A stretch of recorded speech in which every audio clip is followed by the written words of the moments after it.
हम सबने महाभारत की कहानियां सुनी हैं, पांडवों और कौरवों की युद्ध की कहानी। लेकिन आज देवदत्त पटनायक की किताब जय के जरिए हम कहानी के पीछे की कहानी जानेंगे कि आखिर ये महागाथा शुरू कहाँ से हुई और इसे सुनाने की जरूरत ही क्यों पड़ी। चलिए महाभारत की जड़ों तक चलते हैं। तो सबसे पहले एक सीन की कल्पना करते हैं। एक बहुत बड़ा यज्ञ हो रहा है। आग की लपटें इतनी ऊंची हैं कि जैसे आसमान को छू लेंगी, और इन लपटों में मंत्रों की शक्ति से हजारों लाखों सांप खींचे चले आ रहे हैं। एक राजा पूरी की पूरी सर्प जाति को ही खत्म कर देना चाहता है। ये सवाल सोचना भी अजीब लगता है ना? कोई राजा ऐसा क्यों करेगा? इतना भयानक गुस्सा, इतना बड़ा प्रतिशोध कि वो एक पूरी प्रजाति को ही मिटा देना चाहता है। आखिर इसके पीछे की वजह क्या हो सकती है? ये राजा है, राजा जन्मेजय, और वो ये जो भीषण सर्पसत्र यज्ञ कर रहे हैं वो अपने पिता राजा परीक्षित की मौत का बदला लेने के लिए कर रहे हैं।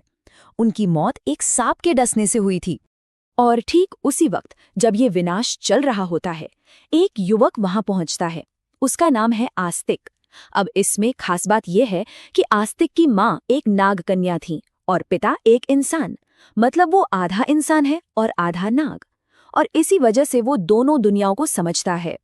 आस्तिक बिना डरे सीधे राजा के सामने जाते हैं और कहते हैं, रुकिए, ये जो आप कर रहे हैं ये न्याय नहीं है, ये अधर्म है। और बस इसी एक शब्द से कहानी का असली मतलब सामने आने लगता है। तो यहाँ एक बड़ा सवाल उठता है, क्या अपने पिता की मौत का बदला लेना न्याय नहीं है? आस्तिक के हिसाब से न्याय और धर्म में एक बहुत बड़ा फर्क है, और यही फर्क इस पूरी कहानी का केंद्र है। देखिए, ये यज्ञ कोई एक दिन में शुरू नहीं हुआ। ये पीढ़ियों से चले आ रहे एक बदले के चक्र का नतीजा था। सब कुछ शुरू हुआ जब जन्मेजय के परदादा अर्जुन ने एक जंगल जलाया और उस आग में नागराज तक्षक का घर भी जल गया। फिर जन्मेजय के पिता परीक्षित ने एक ऋषि का अपमान किया और उन्हें श्राप मिला। तक्षक ने मौके का फायदा उठाया और उसी श्राप का बहाना लेकर परीक्षित को डस लिया, अपना बदला पूरा किया, और अब जन्मेजय अपने पिता का बदला ले रहे हैं। एक ऐसा चक्र जहां हर बदला एक नए बदले को जन्म दे रहा था। तो जन्मेजय जिसे न्याय समझ रहे हैं वो असल में आंख के बदले आंख वाला बदला है, एक ऐसा चक्र जो कभी खत्म ही नहीं हो सकता। लेकिन आस्तिक उन्हें धर्म का रास्ता दिखा रहे हैं। धर्म का मतलब बदला लेना नहीं है। धर्म का मतलब है इस पूरे चक्र को समझना और अपने गुस्से, अपने अहंकार पर काबू पाना। और यहीं पर कहानी एक बहुत ही शानदार मोड़ लेती है। आस्तिक राजा जन्मेजय को बताते हैं कि अगर उन्हें धर्म का असली मतलब समझना है तो उन्हें अपने ही खानदान की कहानी को जानना होगा।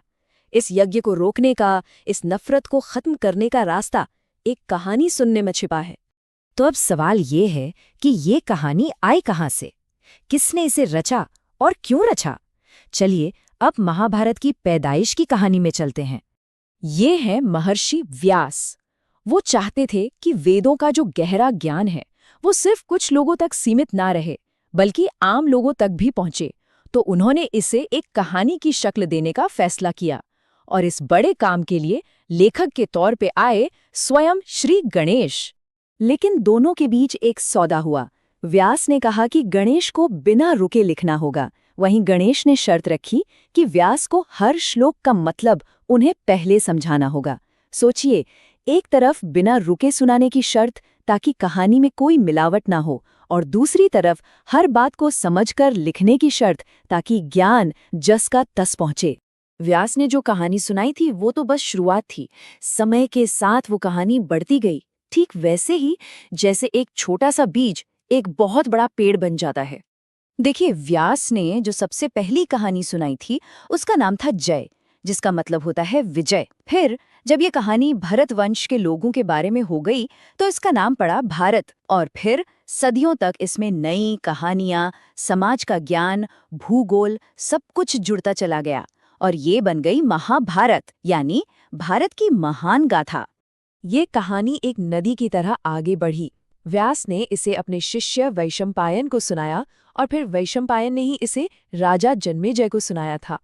बाद में एक और कथावाचक सौंती ने इसे नैमिषवन के ऋषियों को सुनाया, और इसी तरह 3000 सालों से कहानी सुनाने वालों, कवियों, कलाकारों ने इसे पीढ़ी दर पीढ़ी जिंदा रखा है। तो आखिर में ये कहानी किस रूप में हमारे सामने आई है, इसका पैमाना कितना बड़ा है और इसका असली मकसद क्या है? आज हम जिस महाभारत को जानते हैं वो 18 अलग-अलग हिस्सों में बटी हुई है, जिन्हें पर्व कहते हैं। हर पर्व कहानी के एक नए मोड़ को दिखाता है। और पता है इसमें कितने श्लोक हैं? पूरे 1,00,000। अगर हम दुनिया के 2 और बड़े महाकाव्यों इलियाड और ओडिसी को मिला भी दें तो भी महाभारत उनसे कहीं ज्यादा लंबी है। ये दुनिया का सबसे लंबा महाकाव्य है। तो सवाल ये है कि इतनी बड़ी कहानी क्यों? इसका मकसद सिर्फ एक युद्ध दिखाना नहीं था। इसका असली मकसद है इंसान की जिंदगी के 4 सबसे बड़े लक्ष्यों को खोजना। धर्म यानी सही रास्ता, अर्थ यानी समृद्धि, काम यानी इच्छाएं और मोक्ष यानी आजादी। और शायद महाभारत का सबसे बड़ा सबक यही है, ये कोई हीरो और विलेन की सीधी साधी लड़ाई नहीं है। ये हमें सिखाती है कि दुनिया में कोई भी पूरी तरह अच्छा या पूरी तरह बुरा नहीं होता। हर किरदार में अच्छाई भी है और बुराई भी। और इसका सबसे बड़ा सबूत जो शायद हमें चौंका भी दे, वो ये है कि युद्ध के बाद पांडवों को नरक से गुजरना पड़ा, जबकि कौरव, जिन्हें हम हमेशा से विलेन मानते आए हैं, वो स्वर्ग पहुंचे। ये बात हमें सही और गलत के बारे में फिर से सोचने पर मजबूर कर देती है। तो अंत में महाभारत हमें कोई पका पकाया जवाब नहीं देती, बल्कि एक सवाल के साथ छोड़ जाती है। शायद असली सच किसी एक का पक्ष लेने में नहीं, बल्कि कहानी को हर नजरिए से देखने और समझने में है। शायद इन अनगिनत रहस्यों के अंदर ही वो शाश्वत सच छिपा है। पर सवाल ये है कि इस सब का साक्षी कौन है?